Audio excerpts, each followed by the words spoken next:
Baik, bismillahirrahmanirrahim. Assalamualaikum warahmatullahi wabarakatuh. Perkenalkan, kami mahasiswa dari Program Studi Pendidikan Biologi Universitas 19 November Kolaka yang terdiri atas Nurul Aulia dan Yuspira AS.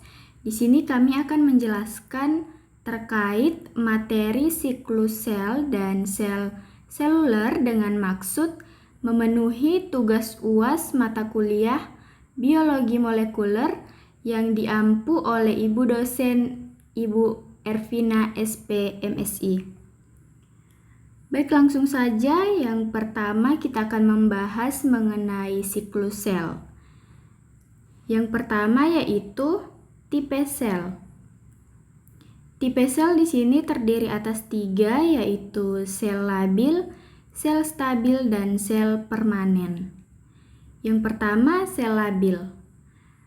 Definisi dari sel labil ini sendiri adalah sel yang selalu membelah secara terus-menerus sepanjang hidup, yang fungsinya adalah menggantikan sel mati akibat aktivitas harian atau gesekan fisik, yang memiliki karakteristik tidak pernah beristirahat dari siklus pembelahan dan sangat sensitif terhadap kemoterapi. Contohnya adalah sel kulit luar atau epidermis. Bisa dilihat pada gambar. Kemudian yang kedua ada sel stabil. Definisi dari sel stabil ini adalah sel yang normalnya diam atau beristirahat, tetapi bisa membelah lagi jika terjadi kerusakan. Kemudian fungsi sel stabil itu sendiri adalah memperbaiki organ yang cedera atau kehilangan sebagian masanya, yang memiliki karakteristik berada di fase istirahat atau fase G0, lalu aktif membelah kembali pada fase G1 saat mendeteksi jaringan rusak atau jaringan terluka. Contohnya yaitu pada sel hati, sel ginjal, sel pankreas, dan juga patah tulang. Kemudian yang ketiga ada sel permanen. Definisi dari sel permanen ini adalah sel yang sama sekali tidak bisa membelah diri lagi setelah lahir. Fungsinya adalah menjalankan fungsi organ spesifik dan kompleks sepanjang hidup. Untuk karakteristiknya, jika sel ini telah mati, baik itu akibat stroke atau serangan jantung, maka tidak diganti yang baru, tetapi melainkan ditambal jaringan parut kaku. Contohnya pada sel saraf atau neuron, kemudian sel otot jantung. Selanjutnya poin kedua yaitu fase siklus sel. Sebelum masuk pada pembelahan mitosis, tentunya sel harus melewati fase persiapan atau yang disebut dengan interfase, yang dimana fase ini tentu sangat krusial dan memakan porsi waktu terbesar, yaitu sekitar 90% dari total waktu seluruh siklus sel. Nah, interfase ini terbagi menjadi 3 subfase utama secara berurutan. Yang pertama yaitu fase G1 atau pertumbuhan primer. Di fase ini pertumbuhan pertama setelah sel baru terbentuk dari pembelahan sebelumnya.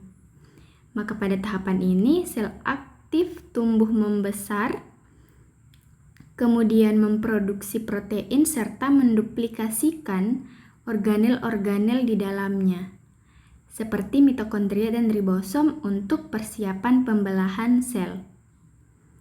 Kemudian yang kedua ada fase S atau sintesis atau replikasi DNA, di mana fase ini adalah fase yang paling penting dalam interfase karena terjadi penginstruksian genetik baru, yang di fase ini sel melakukan replikasi atau penggandaan materi genetik, dalam hal ini kromosom, secara akurat agar setiap sel anakan baru nantinya akan mendapatkan jumlah informasi genetik yang persis sama.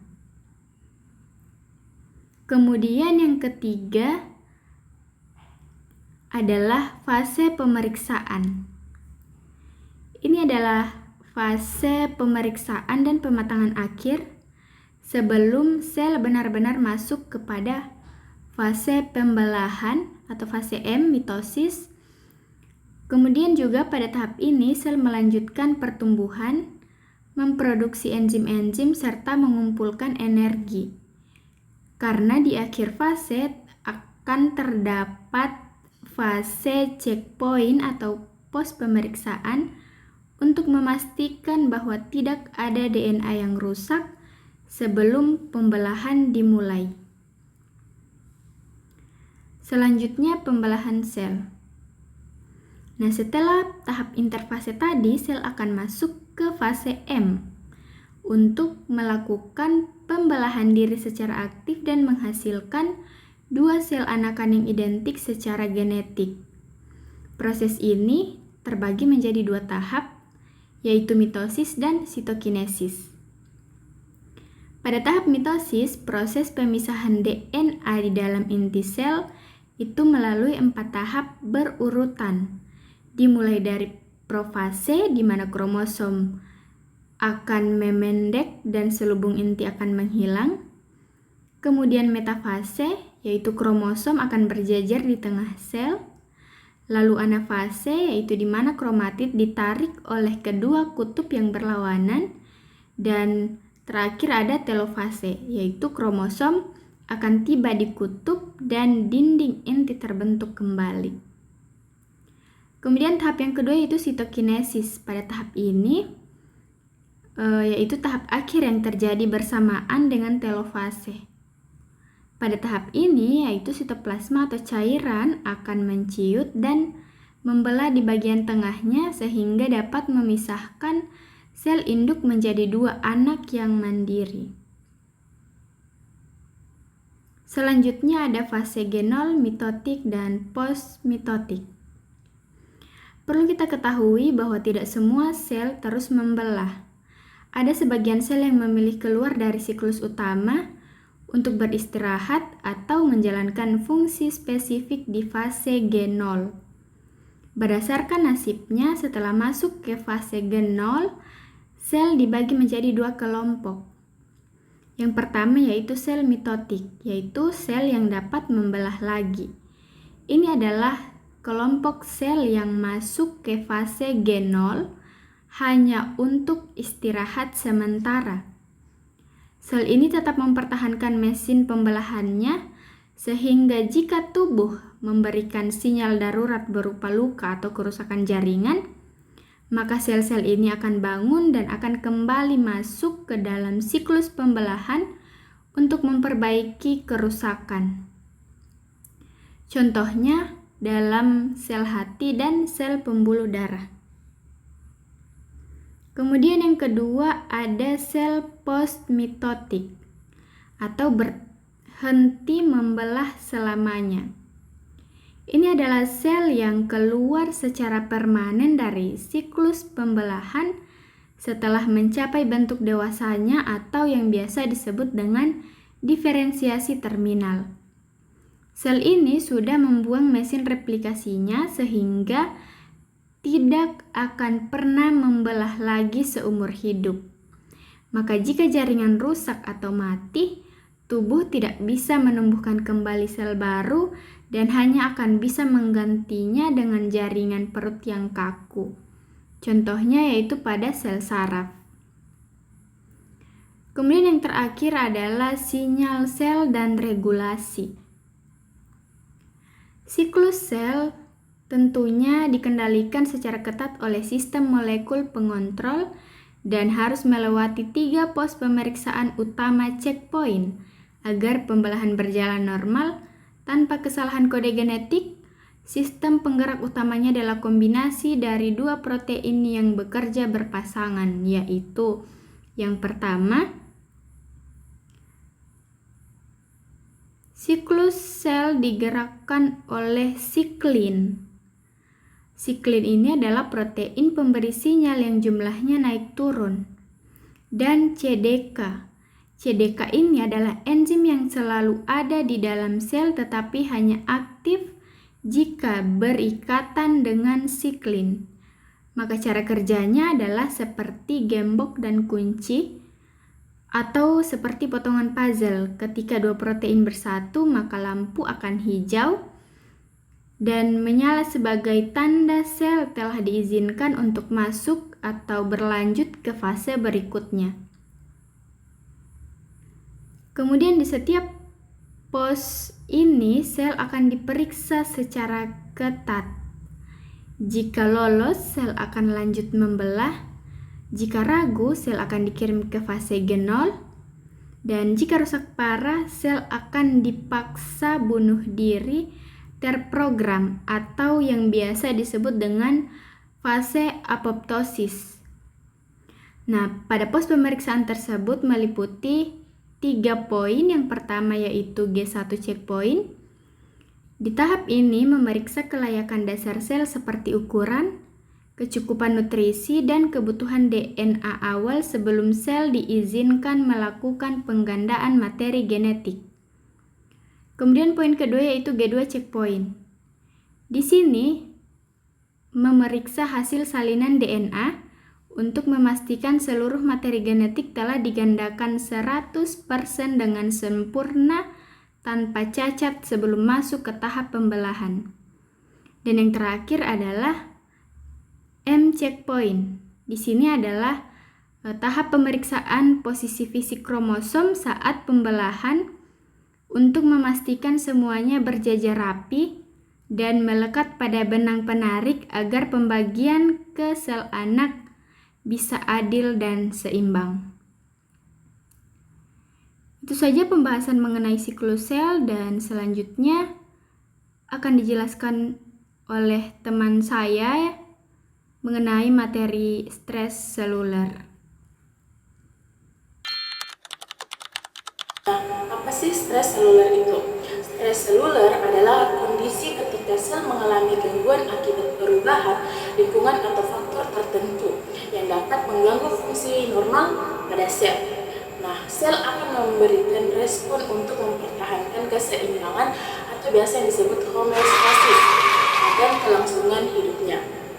Nah, ada beberapa penyebab stres seluler. Yang pertama itu ada faktor fisik, di mana faktor fisik adalah kondisi lingkungan yang secara langsung mempengaruhi struktur dan fungsi sel.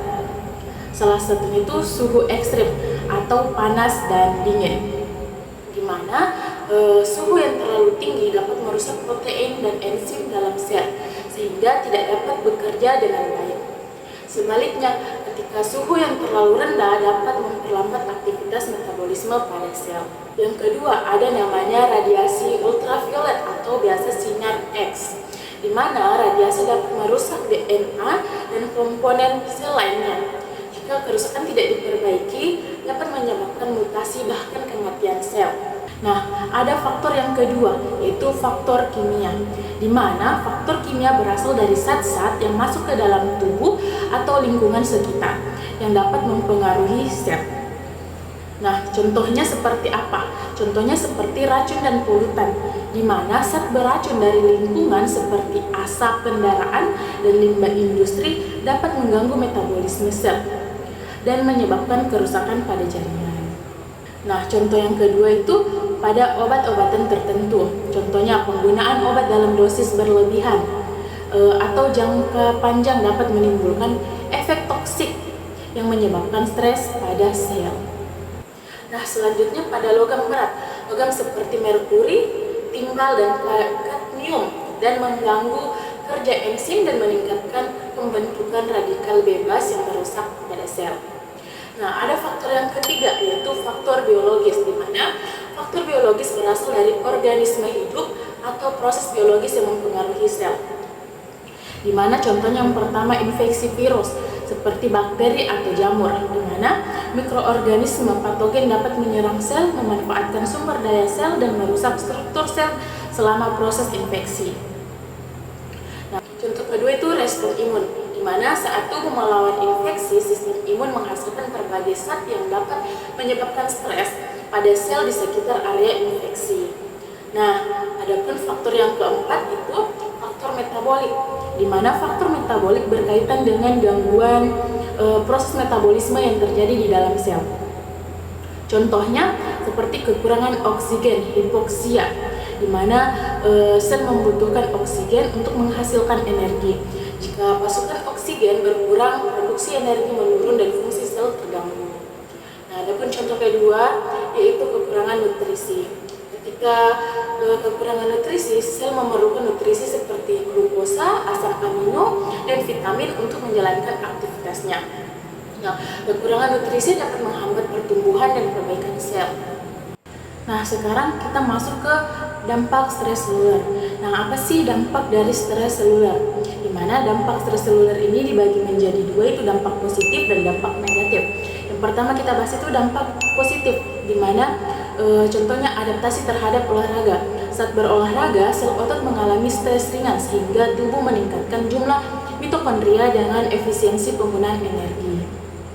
Yang kedua, meningkatkan sistem pertahanan sel, di mana contohnya paparan radikal bebas dalam jumlah kecil dapat merangsang produksi enzim antioksidan yang melindungi sel. Yang ketiga, itu penyembuhan luka, di mana stres pada jaringan yang terluka memicu pembelahan sel dan regenerasi jaringan untuk memperbaiki kerusakan. Nah, itulah tadi dampak positifnya. Nah, kita masuk ke bagian dampak negatif. Nah, dampak negatifnya itu yang pertama pada kerusakan DNA, di mana pada paparan sinar UV berlebihan dapat menyebabkan mutasi DNA yang berpotensi menimbulkan kanker kulit. Salah satunya kanker kulit ya teman-teman. Nah, yang kedua, kematian sel, di mana kekurangan oksigen yang lama pada jaringan jantung dapat menyebabkan kematian sel dan serangan jantung.